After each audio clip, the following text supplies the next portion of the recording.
All right, welcome back. It is part 4 of this mini series. I'm actually just following a script of questions I was given for an interview. I'm just looking at my responses and doing it in sections. I felt like it was a really great way to stay organized. So, section 4, part 4, it is about breakthroughs. So, I guess basically, what were some of the breakthroughs in my journey, or the things that kind of stood out the most? And I have a few. One of them is mental health and mindset.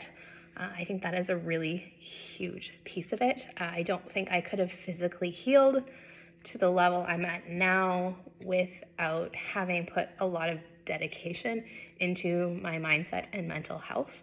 In the beginning of all of this, I wasn't really emotionally affected by it. I was pretty numb to it. But by 2020, I was absolutely feeling depressed, really depressed. I had been going to therapy since 2017. So it's like 3 years into it, and I'm feeling worse. At this point, I don't know if I have to live like this forever. It was a question I was asking a lot. I realized if I was going to have to find a way to live with it, as much as I didn't want to live with the quality of life that I had.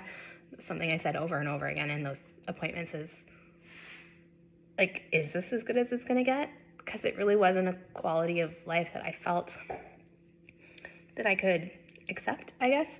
So I was depressed. I was anxious. I'd seen a psychiatrist. I really did not want to start any medication for it, though.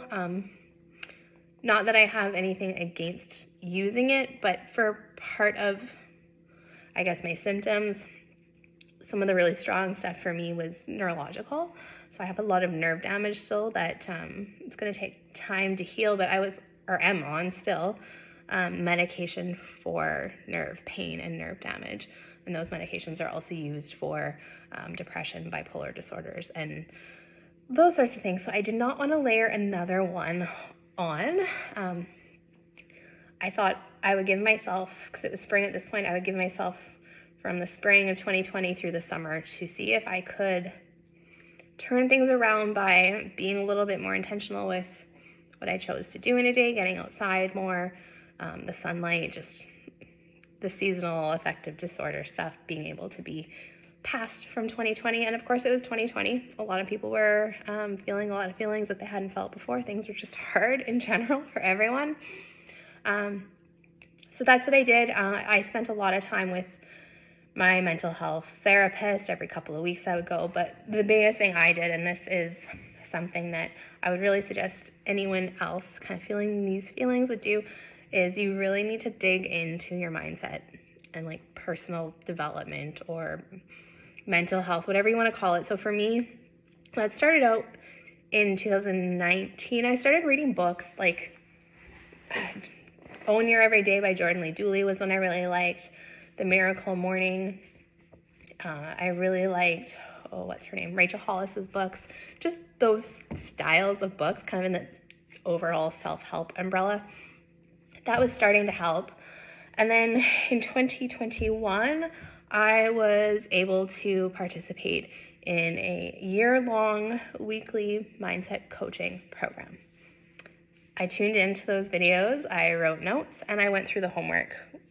And I think that's the biggest thing, is a lot of people are willing to listen to a podcast while they're doing the dishes, but they're not willing to do the work, and the work is where it is really, really important. So I realized from doing that, and then later getting the opportunity to be part of UHPW and UPW, both Tony Robbins programs, I realized I was also holding myself back a lot. I had a lot of things that rooted into my mindset that I didn't even realize. I can't was one of them. I would be invited to go ice fishing, and I was like, well, I can't because I can't physically get there, whether it's in the truck or on a snowmobile. I'm going to get rattled around and it's going to hurt, and then I'm going to hurt for a week. So I always had an I can't statement in my head. And then I realized from doing all this work that really bled into everything else in my life. So it really began to affect me on all levels. So I realized it was just a lot of my own thoughts holding me back. So I think that's a really huge part, is finding a way that you can do some sort of immersive mental health mindset course or coaching, something like that. I think that was a huge piece for me. Another one is just realizing where your thoughts go, your energy flows. So it's really easy to get caught up in the things that haven't happened yet instead of how far you've already come. So that was a big one. And again, that's more just part of the mindset piece, is catching that stuff as you're thinking it so you can redirect it.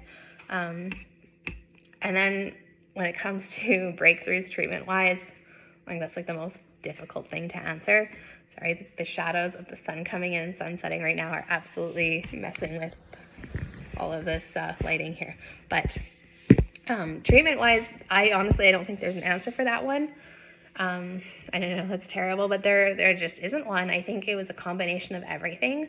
Like I said in the last video, it was kind of like antibiotics, natural treatment, antibiotics. That mindset piece didn't come into the bottom. I don't know what would have happened if I added it sooner. I don't know what would have happened if I would have just stuck with the antibiotics. I don't know what would have happened if I went down a different path, because that's just not the reality of what happened. So I don't know what those breakthroughs are. I can tell you when I restarted antibiotics, I also started at the same time using the Wave 1 device, and I did that for about 1.5 years. And then the last several months, about seven months, I have been using the AMP coil in conjunction with the antibiotic treatment that's pulsed. And I do think both of those have also been really powerful. I'm still using the AMP coil and really loving it. So could those be breakthrough points? That's also entirely possible. All right, so there are those breakthroughs, and I am going to change where I'm sitting for the next few videos.